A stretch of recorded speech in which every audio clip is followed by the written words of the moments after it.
we are right now on the international spotlight. We're talking about preparing for a volatile, uncertain, and complex future, need for an agile and flexible financial institution. Well, we have with us Frederik Bisbjerg, the Chief Operations Officer of Noor Takaful. His proven and numerous successes with the worldwide business transformation comes from the belief in enabling and empowering people to execute on change strategies.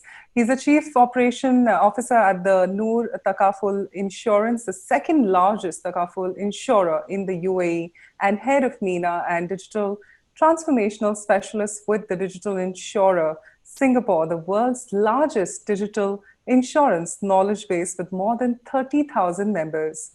Well, Frederik is with the digital insurer. He's a part of the world's first mini MBA in digital insurance, where he lectures in the topics of strategy and transformation, big data, and best practice tech architectures. So, ladies and gentlemen, now it is time to welcome none other than Frederik. Thank you so much for joining us today. Over to you. Thank you, and good afternoon. I can skip my introduction slides because you did it very well. Thank you so much. I think allow me just one little commercial, because a lot of the things that I'll be talking about today is actually part of this new book that I've just finished, and as we speak here is being laid out and ready for sale. And it's a book that is based on this experience that you kindly introduced me with, worldwide experience in actually transforming companies using what's the most important thing that you have is people, right? And of course also the latest 17 years in insurance, where I've been working with actively taking these, I guess you can call it incumbent companies and transforming them into something nimbler. And this is extremely what is needed at the moment. And that's what I'm going to talk about today, because typically at conferences like this, we always listening to best practices, and that's what we need. We need to know what are the best in class doing, how can we learn from them.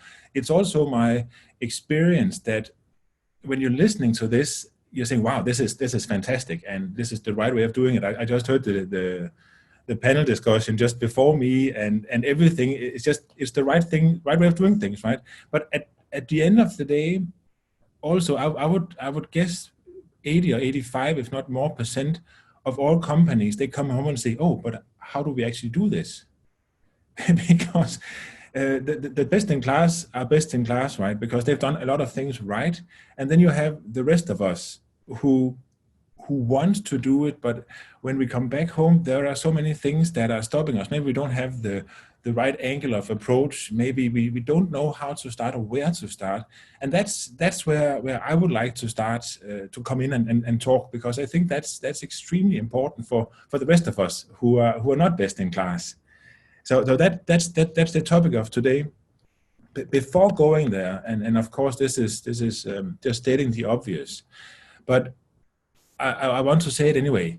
The pandemic is giving us some challenges we haven't seen in our lifetimes. The economists, they've adopted the 90% economy, which means that they are saying the global economy is taking a hit of 10 percentage points.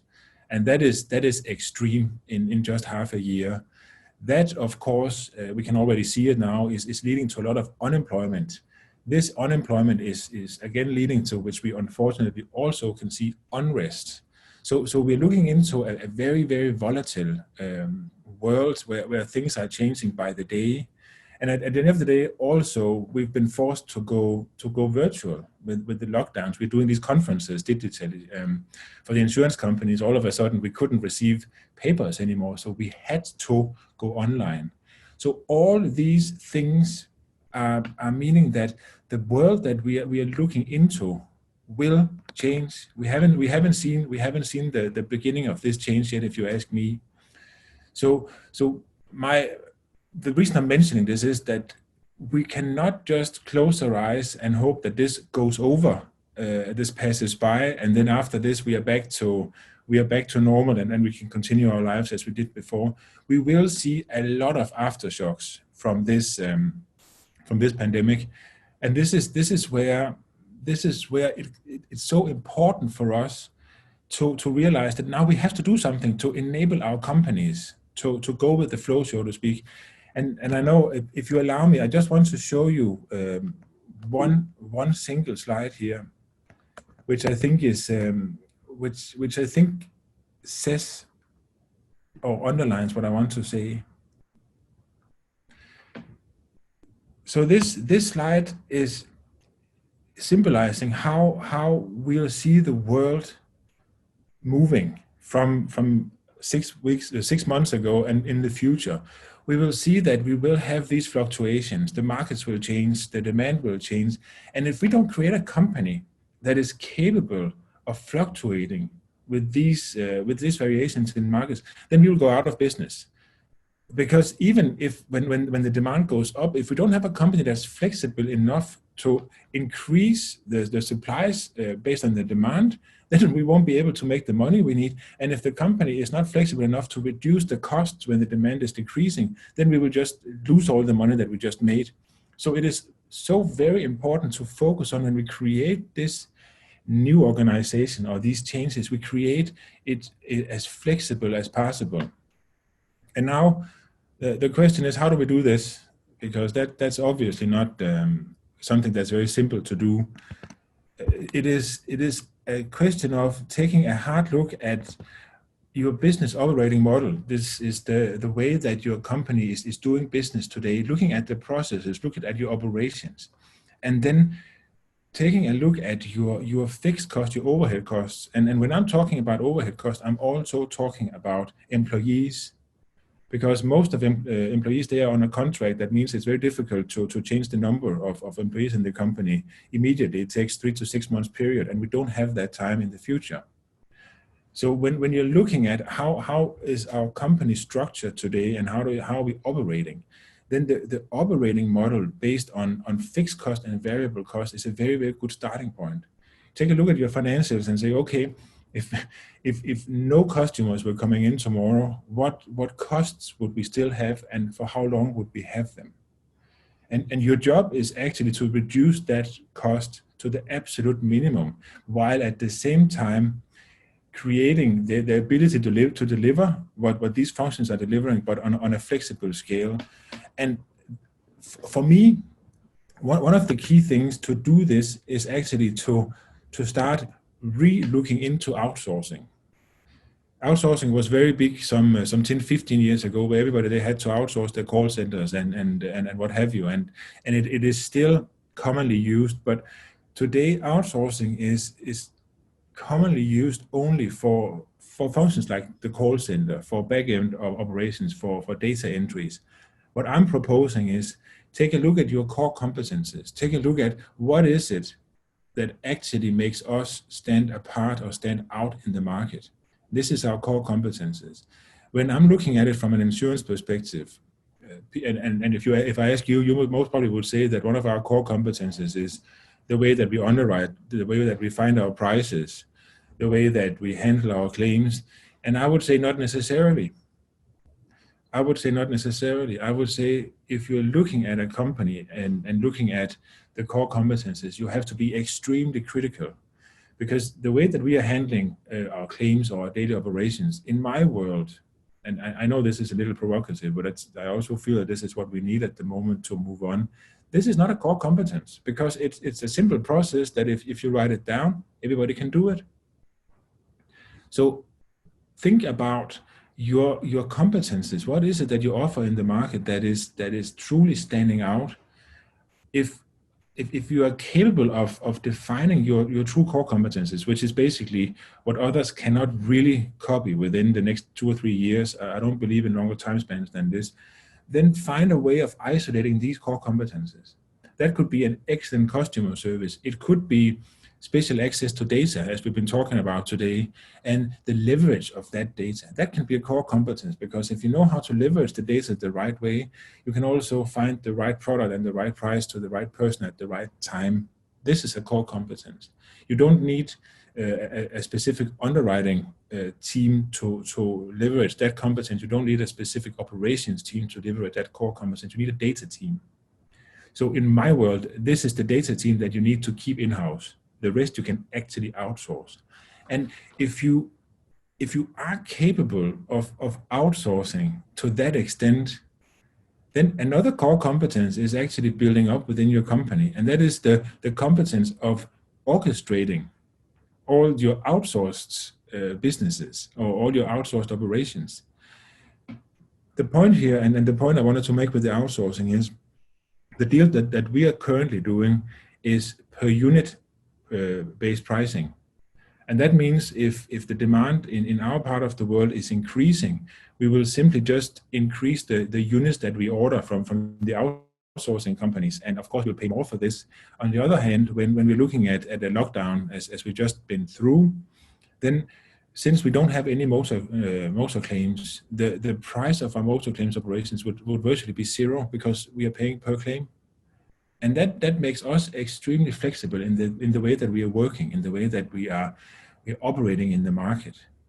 And that is my point, and that is what I want you to take away from this. Start thinking about what are our core competencies? What is it that makes us different in the market? And if it's customer service, take it one step. And what does it mean, the customer service? Is it the way that we smile at the customers? Is it short turnaround times? Is it we always pay our claims and insurance? We always approve the loans? I don't know, but take it to the highest level of granularity that you can, so you actually get this idea, and then start looking backwards.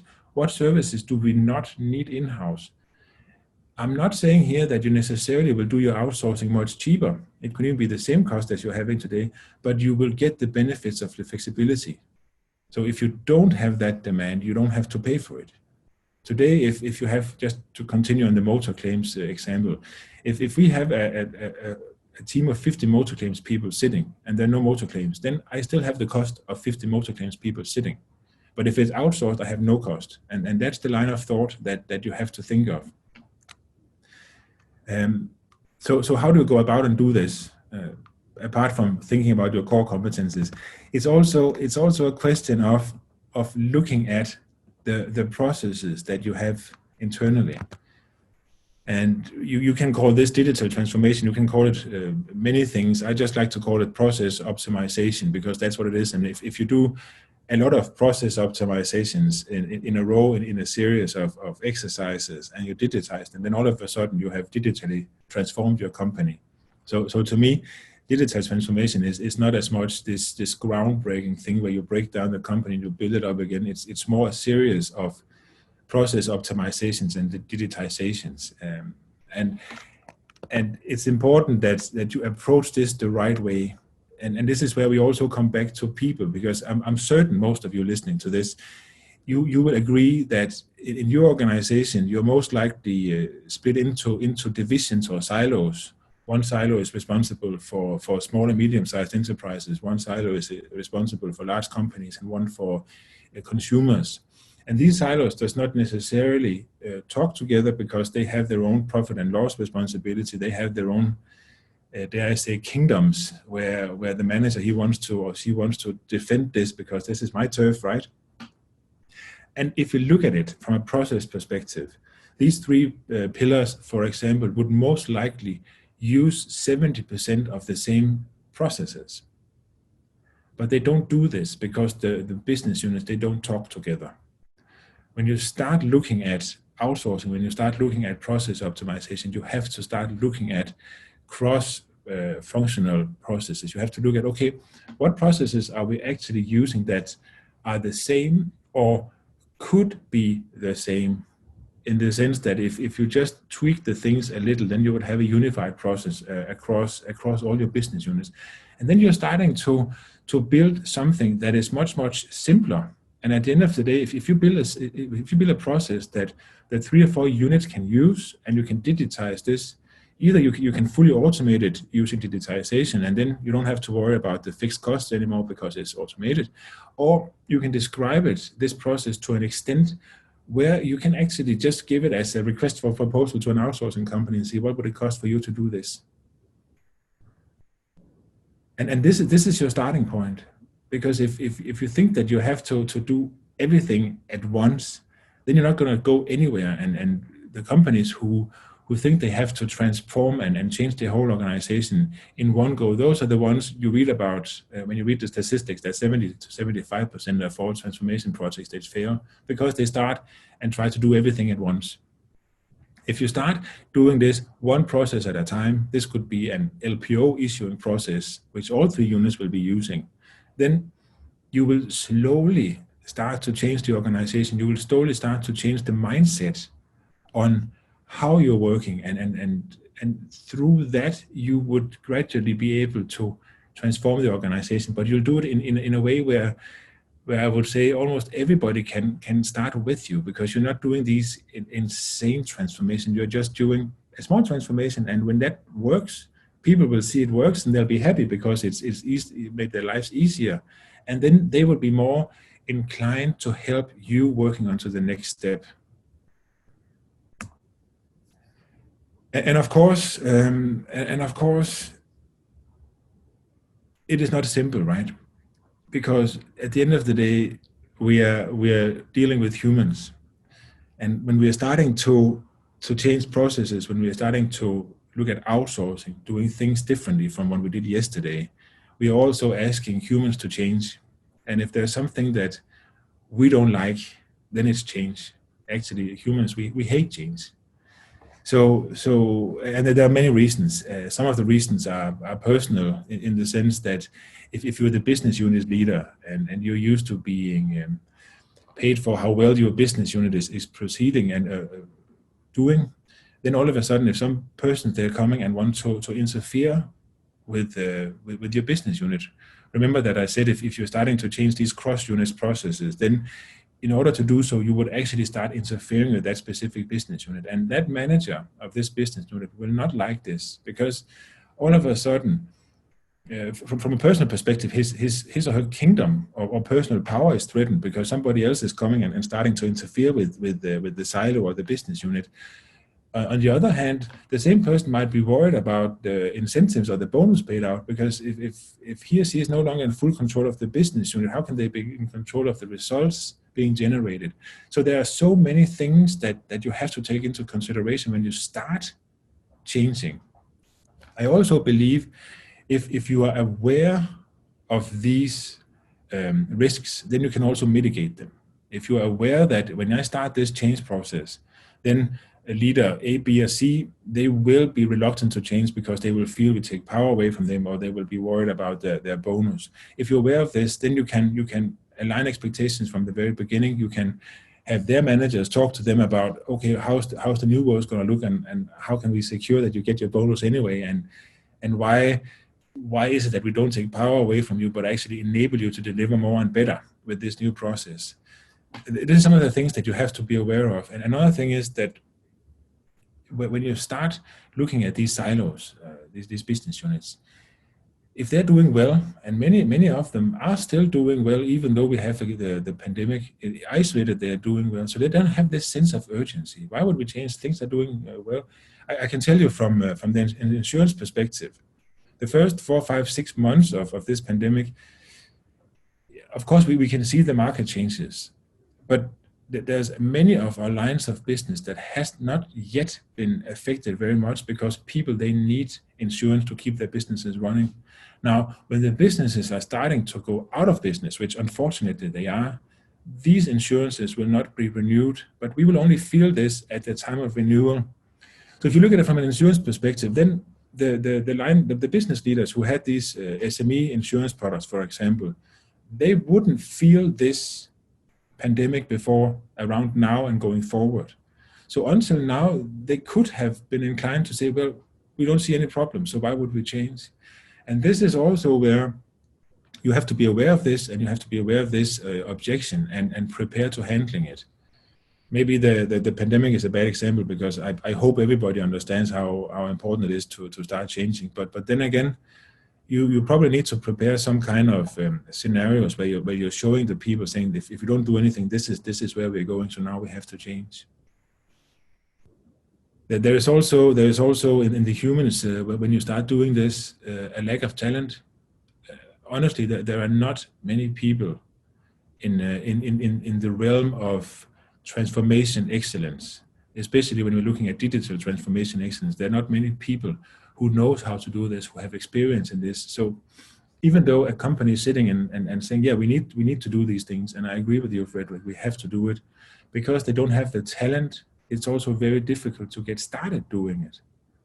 And yes, you can hire in consultants, but as I said before, you're not going to do this as a one big bang. You're going to do it as a series of transformations. And if you hire in consultants, you'll have to keep them forever, which is going to be extremely expensive.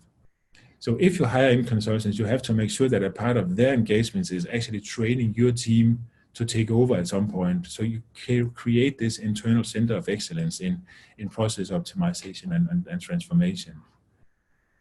I think I'll stop my talk here by just saying one thing, and that is this doesn't come lightly. When you want to change, which I hope we all agree we have to, it requires some bold decisions, what I call no regret decisions. It requires, yes, we will outsource this, and no, we have never done it before, but we have to, because otherwise we won't survive. Yes, we will have to cut out this function, because if we don't do, we won't survive. This is where we are. This is where 80% of the world's companies are. If they don't do something dramatically different now, they won't survive in 5 years. It sounds grave, I know.